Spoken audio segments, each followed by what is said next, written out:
It's 2200 hours in Banjul, and this is the news coming to you live from our studios on MDI Road.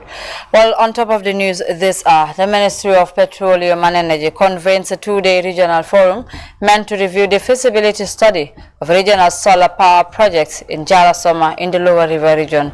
The communities of Mandinari village benefit from streetlights thanks to its Diasporan Association for launching 100 solar streetlights worth over $500,000. In sports, soccer fans gather at the Bakari Sambia football field for the opening leg of the 2022 Combo Central 2 Nawetan, with defending champions Marakisa playing a stalemate 1-1 draw with Kabakel. Away from home, Ukraine's State Emergency Service say Russian missile strikes across Ukraine killing at least 11 people, leaving 64 others wounded on Monday. And Taiwan's president says war between Taipei and Beijing is absolutely not an option, despite high tension and threats of war from China, but was quick to say that it will boost the island's defense as Taiwan set to mark its National Day. Well, that's the news and much more coming ahead with me, Aissatou Keita. Thanks for staying with us.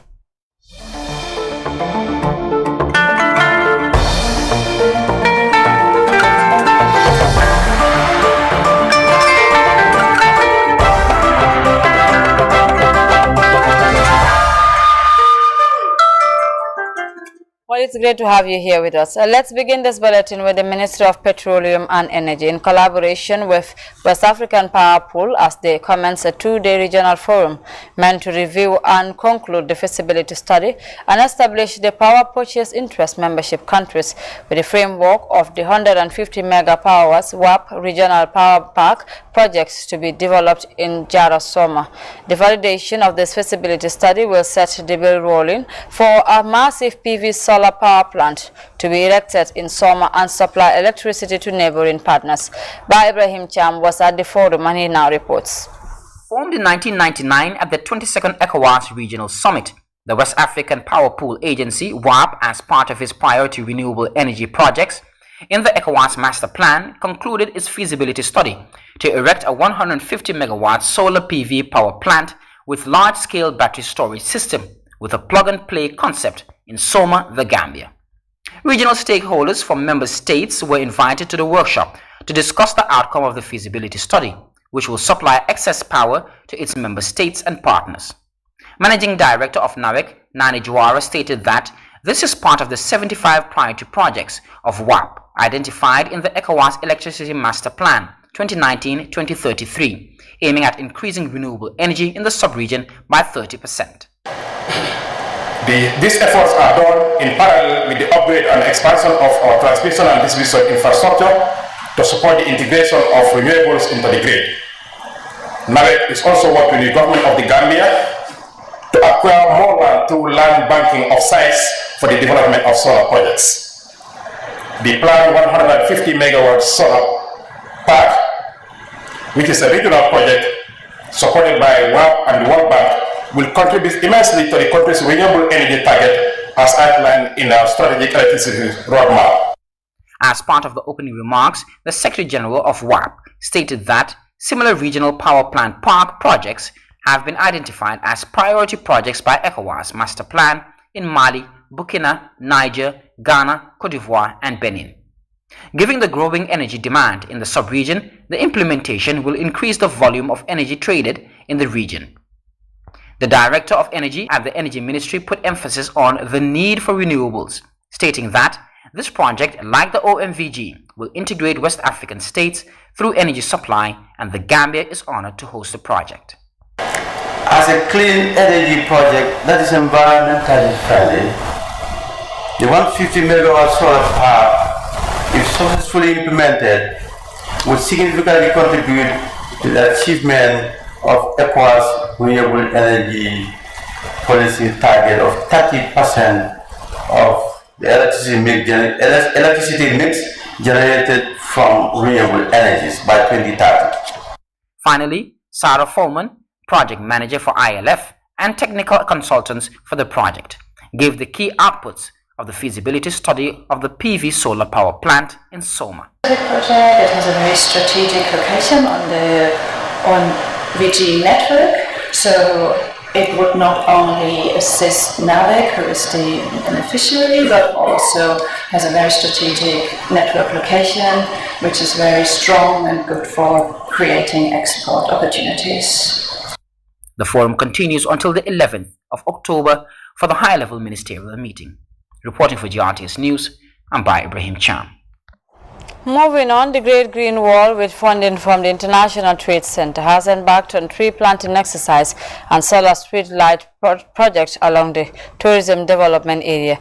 The move is meant to beautify and equip the hospitality industry with renewable energy solutions and a greener environment. By Ibrahim Cham again. A variety of beautifying indigenous trees were planted along the tourist development area near Palmarima.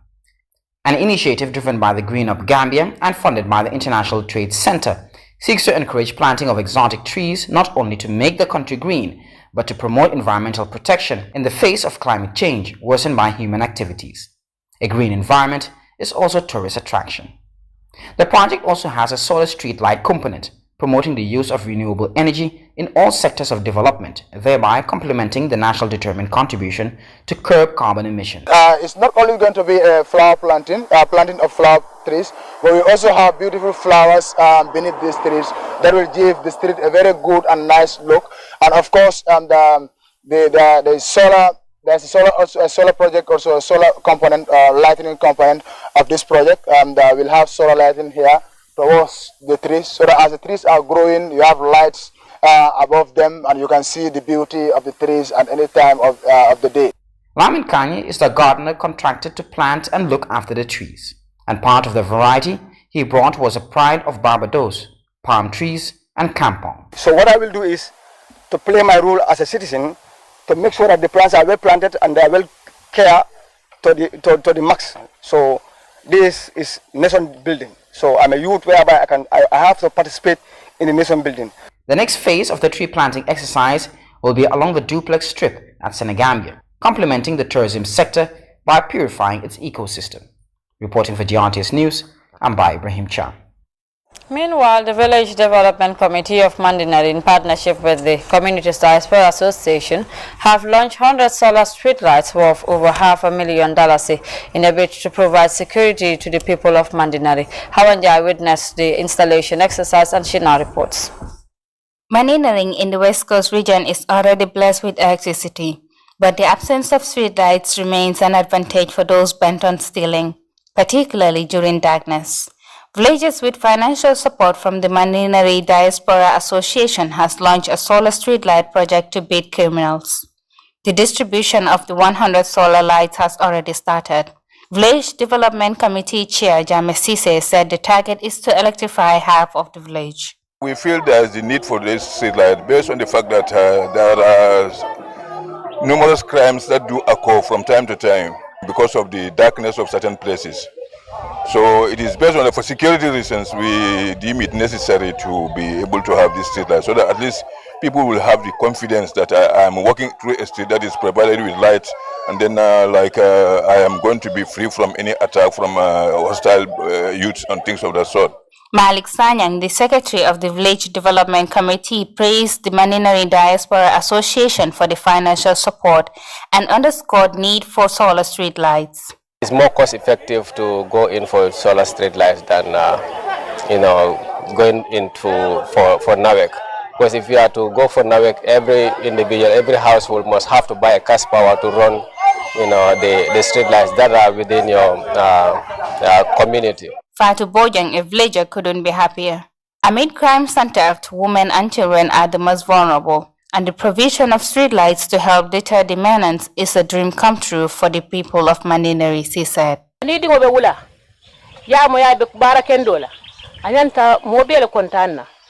When your child is outside and doing good deeds, one has to be happy about it.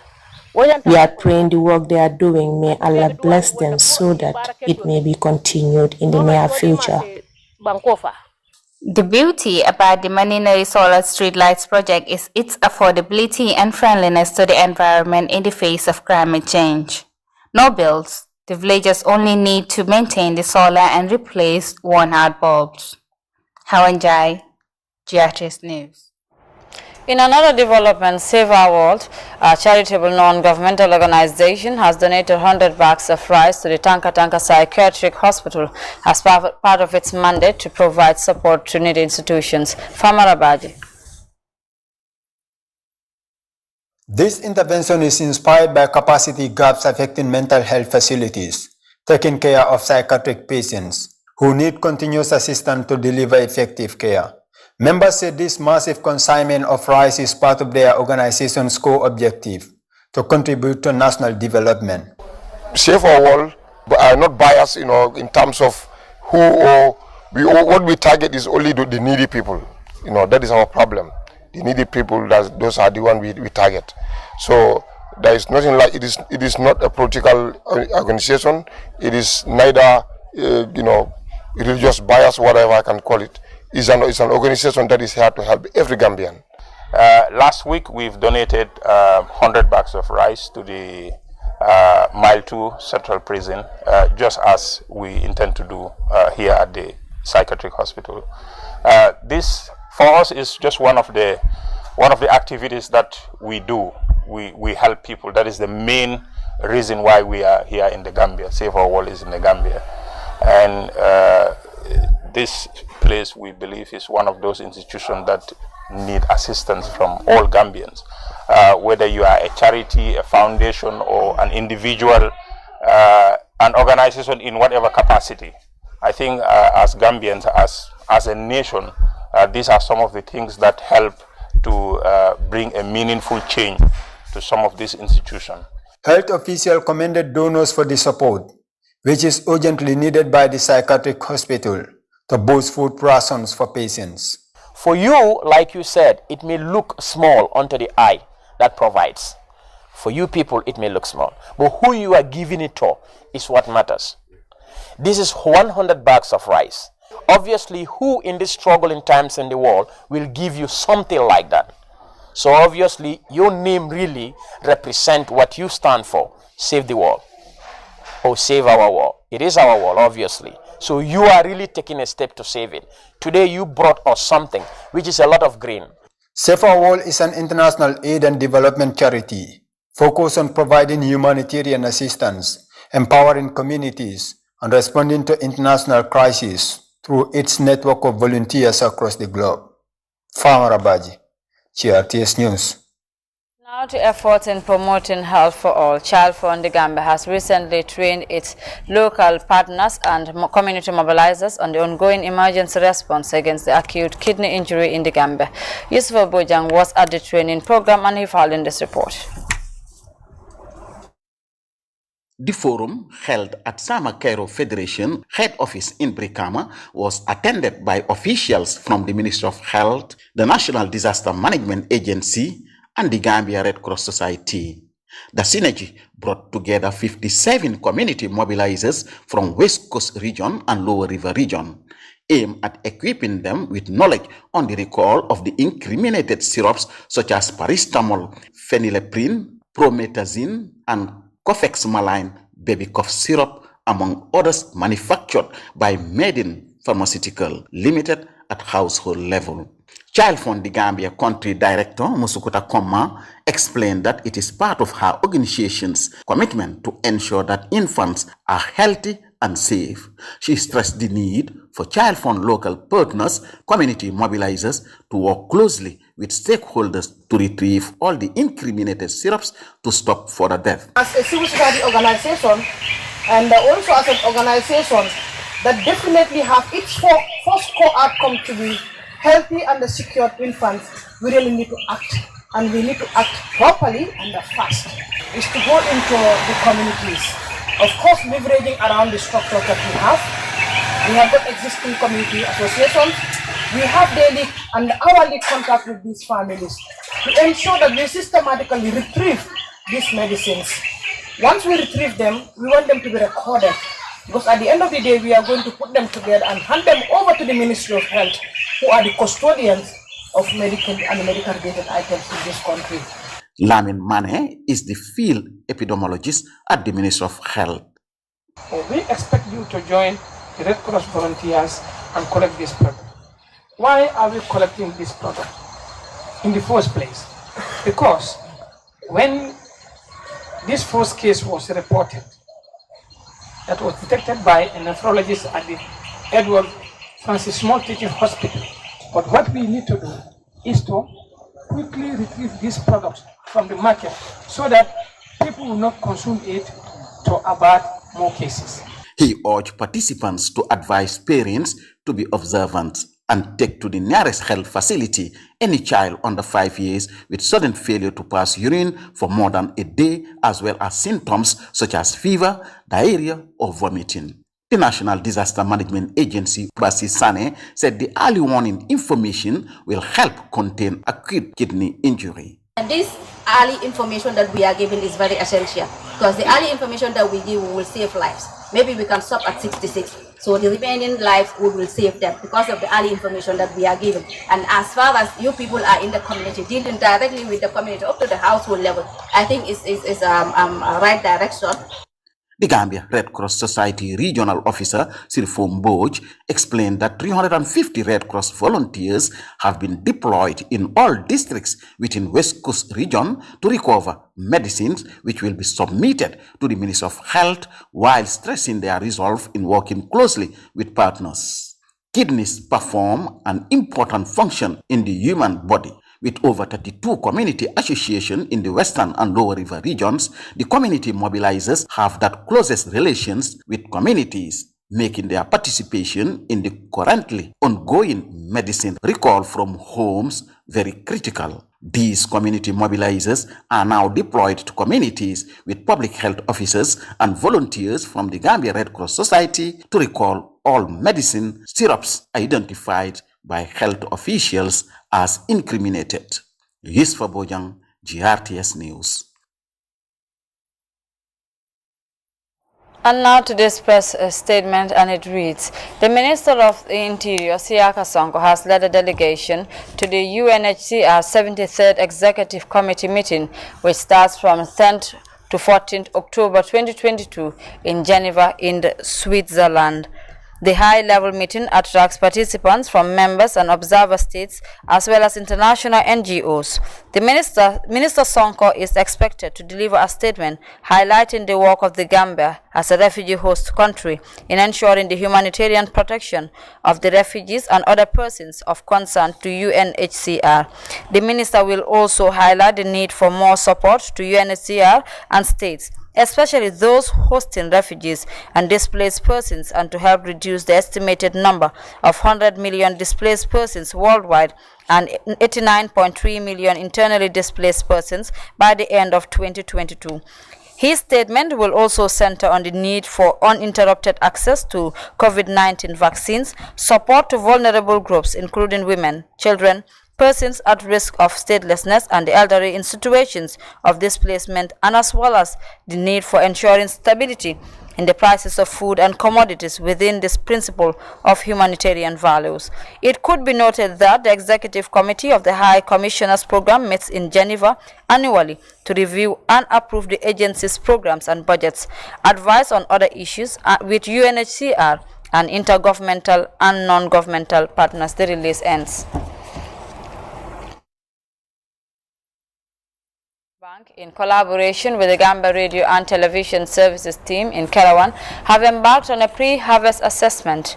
The activity began in Jokadu, where the team inspected 2 peanut farms.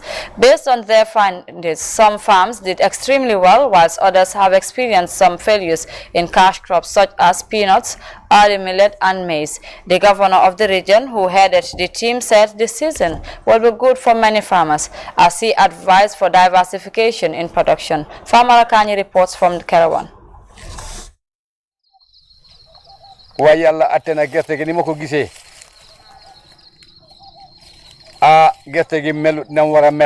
This farmer started his season with a strong conviction of a bumper harvest.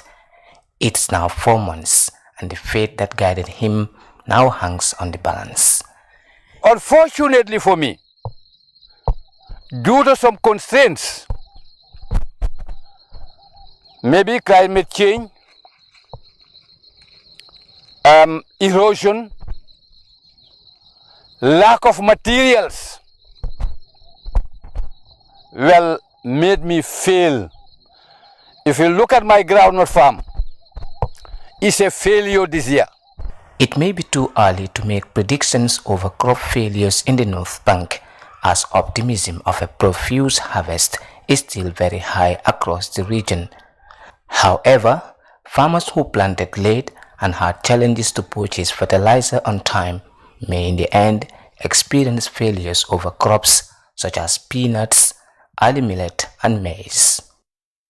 This 15-hectare peanut farm is one of his biggest investments. According to him, his early millet farm, which is some kilometers away, has failed too. If I had had that tractor at the initial stage of the rainy season, what has happened to me would not have happened to me. Fertilizer also is our constraint. In other parts of the Jokadu district, where this report is centered on, the season looks very different. Toli gerte bi benn fertilizer dugur fa bu nekkut local fertilizer bi suñ nagi ak suñu fasi fertilizer bobu la def fi. I use only organic fertilizer on my farm, and I am encouraging all farmers to do so. With organic fertilizer, I make good yields every year, and that's my secret. Si fertilizer bo xamne bobu moy buñ dekat melni pupi nagi fasi bi mom pupi nagi ño nekka fi te tol bi at bu nekkal lu ma de jox man ak yalla ño xam. This activity is part of a regional pre-harvest assessment organized and supported by the Office of the Regional Governor. The pattern of climate change also impacted a lot of farmers. So we are expecting crop failures in some areas, and some areas we are expecting some gains. So the advice to many farmers, especially young farmers, is we should try to diversify the type of farming we are doing. We should not rely only on one product. So this shows that if your coos fails, you can do melon. If melon fails, you can do groundnut. Farmers like Amadou Khan called on the government to intensify supports to the agriculture sector and make fertilizer accessible and affordable for the average Gambian farmer. For the news, I am Farmer Akani. Region now, where the True Friends Association in Nyako Isitukonding presented teaching and learning materials to outstanding students for their academic performance in school. The gesture is part of efforts to give back to society and as well encourage students to excel. While from Bassa, we have Seydou Kamara with this.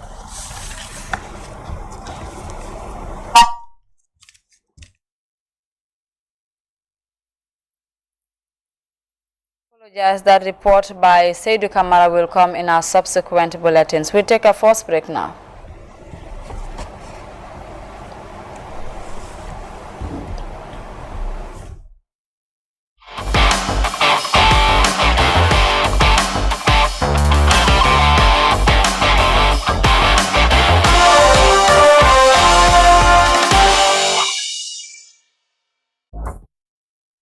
To sports news now, where the 2022 Kombo Central 2 Nawetan gets underway with defending champions Marakisa playing a stalemate 1-all draw with Kabakel in the opening league game. The encounter was witnessed by several dignitaries that include the Minister for Youth and Sports, Bakari Baji, retired national team player Ibrahim Sohna, and sport administrators, amongst others. Famara Baji witnessed the exciting opener at the electric Bakari Sambuya football field. A blend of culture and sport is one thing that makes Central 2 a unique footballing zone among the rest. The colorful welcoming ceremony for some of the invited guests set the tone for an electrifying atmosphere, ushering the fans' favorite summer football fiesta. The fanfare continued at the field, where the defending champions Marakisa locked horn with Kabakel in the season opener, which was well attended by football enthusiasts from far and near. It was a tight affair with a solid display from both sides throughout the game. Reigning champions Marakisa took the lead in the 17th minute when Dembo Baji set up Dominic Jabang to put his side in front with a close-range finish.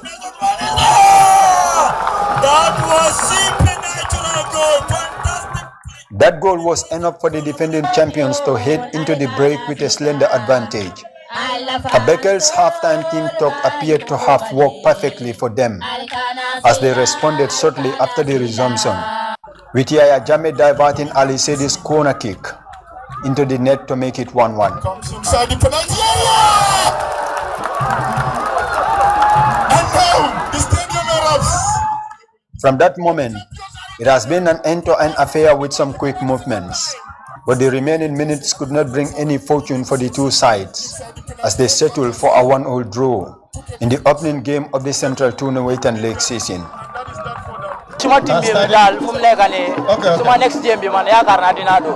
I'm hopeful that we'll win our next game. Collecting a point against the champions in the first game means our second game will be better. An exciting start to the summer football tournament, with both sides playing an entertaining game, whilst their fans remain boisterous throughout the game in a very orderly manner. With the help of our veterans in going from one community to another, in trying to sensitize the youths of this community, that is Kombo Central, to make sure that we don't register major incidents and to preaching love. You know, this is what is helping us in staging such successful events. The players, we always want you people to be disciplined, because that's the most important thing in sports. You must be disciplined, you must respect your coaches and your elders. That's what makes you a better player. I mean, Sohna is sitting here today. He was one of our best players. He has retired, but he still handles that respect that people have for him, because he was one time like you. And he eventually grew from the 17, under 20, under 23 and the national side and went international. But anywhere he goes, people recognize him for that. Each one of you can be like Sohna or even more than Sohna. But it all depends on how much energy, how much commitment and how much respect you put in what you're doing. Close to a dozen villages in Central 2 will now contest the 2022 league title in this highly entertaining footballing zone.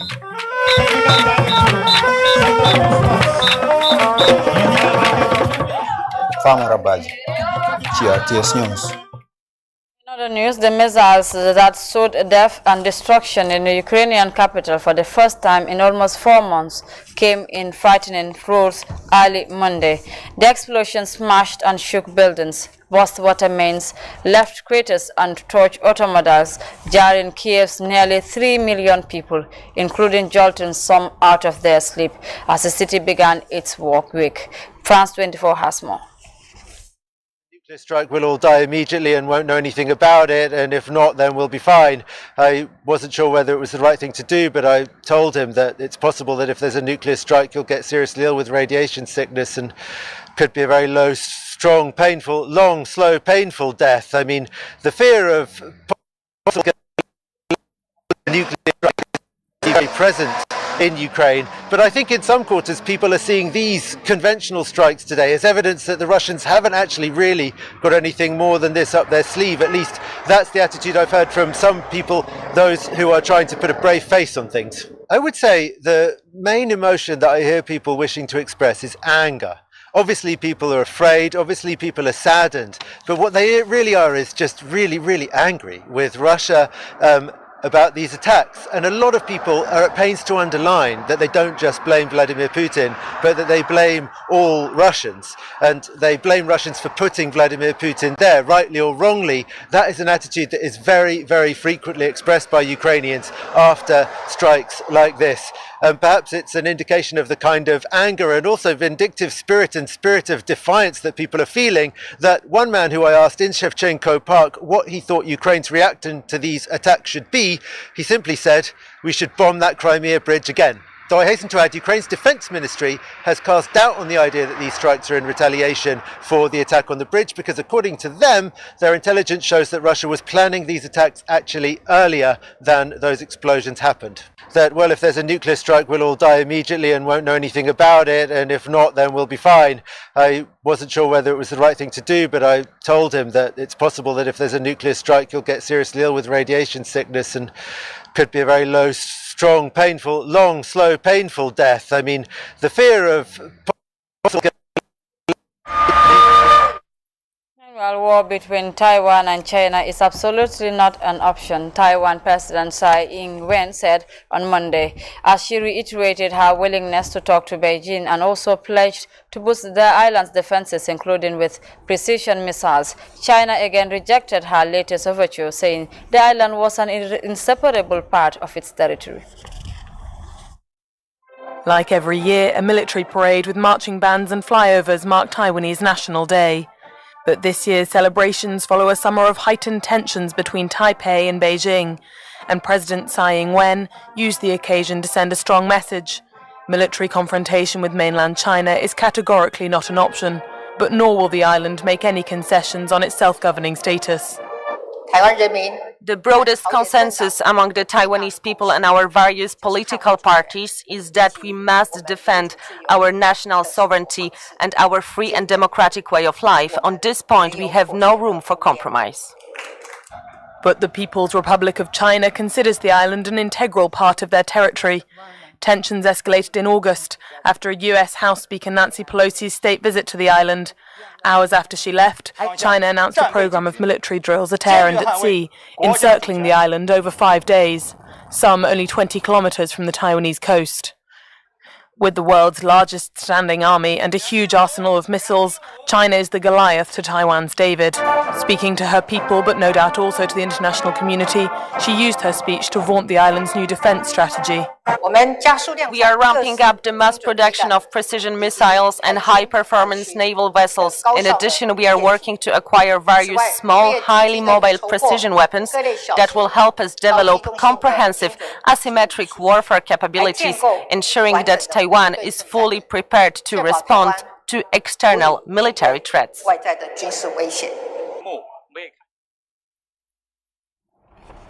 Well, that's it. And to end the news, a look at our main points once again. The Ministry of Petroleum and Energy has convened a 2-day regional forum meant to review the feasibility study of a regional solar power project in Jarosoma in the Lower River region. The communities of Mandinari village have benefited from solar street lights thanks to its Diasporian Association for launching 100 solar street lights worth over $500,000. In sports, soccer fans have gathered at the Bakari Sambuya football field for the opening leg of the 2022 Combo Central Nawetan with defending champions. Maracas are playing a stalemate 1-1 draw with Kabakel. Away from home, Ukraine State Emergency Service have said that Russian missile strikes across Ukraine have killed at least 11 people, leaving 64 others wounded on Monday. And Taiwan's president have said that war between Taipei and Beijing is absolutely not an option, despite high tensions and threats of war from China, but was quick to say that it will boost the island's defense as Taiwan set to mark its National Day. Well, that was all we had time for in today's edition of GRTS News. From me and the entire news team, we want to thank you for the pleasure of your company and continue watching GRTS. Do have a pleasant night.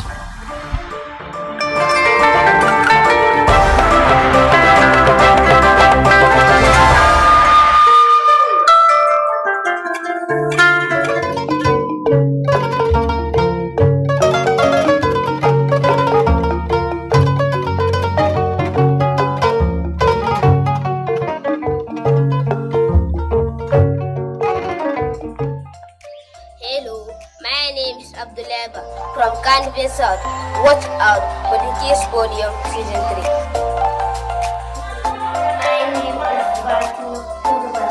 I am from Brikama Town. Watch out for the Kiss Podium Season 3. My name is Adasan from Guntung Bantaba. And my name is Tuasan from Guntung Bantaba. Watch out for the Kiss Podium Season 3. Hello, my name is Selaman. I am from Brikama. Watch out for the Kids Podium Season 2. Don't miss it. My name is Nimakasan. I am from Pipeline Fajara. Watch out for the Kids Podium Season 3 coming to you on GRTS TV. Hello, my name is Fatima from Minnesota, USA. Watch out for the Kids Podium Season 3. Hello, my name is Ibrahim Agnes from Bruceby. Watch out for the Kids Podium Season 3. Bye. My name is Mariam Buja. I am from Sanya. Watch out for Kids Podium Season 3. My name is Amikwa Diouf. I'm from Serakunda. Watch out for the Kids Podium Season 3. Hello, my name is Mohamed Hafiz Sise from Canfield South.